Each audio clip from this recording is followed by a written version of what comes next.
اگر آپ کو بھی سکون چاہیے اور آپ کو عزت چاہیے، آپ کو شہرت چاہیے،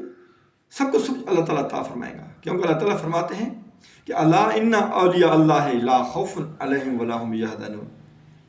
کہ جو اللہ کا دوست بن جاتا ہے، جو اللہ کی مانتا ہے، اللہ تعالیٰ دنیا کے اندر بھی اور آخرت کے اندر بھی اور قبر کے اندر بھی نہ اس کو پریشانی ہوتی ہے، نہ اس کو خوف ہوتا ہے، نہ اس کو کوئی حزن ہوتا ہے۔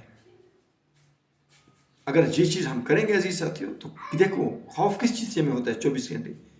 اس چیز کا خوف ہوتا ہے کہ کوئی چیز میری کھو نہ جائے، اولاد کا، مال کا، رزق کا، سکون کا۔ اور حزن یہ چیز ہوتا ہے کہ کسی چیز کو آپ کی چلی گئی، کوئی فوت ہو گیا ہے، کوئی مال کا نقصان ہو گیا ہے، تو وہ حزن ہے۔ تو جس وقت آپ اللہ اور اللہ کی رسول صلی اللہ علیہ وآلہ وسلم کی اطاعت کرتے ہیں اور پریکٹیکل اپنی زندگی کے اوپر جس چیز کو امپلیمنٹ کرتے ہیں، تو آپ کو ان کوئی بھی چیز پریشانی نہیں ہوگی۔ لا خوف علیہم ولا هم یحزنون، نہ خوف ہوگا نہ حزن ہوگا۔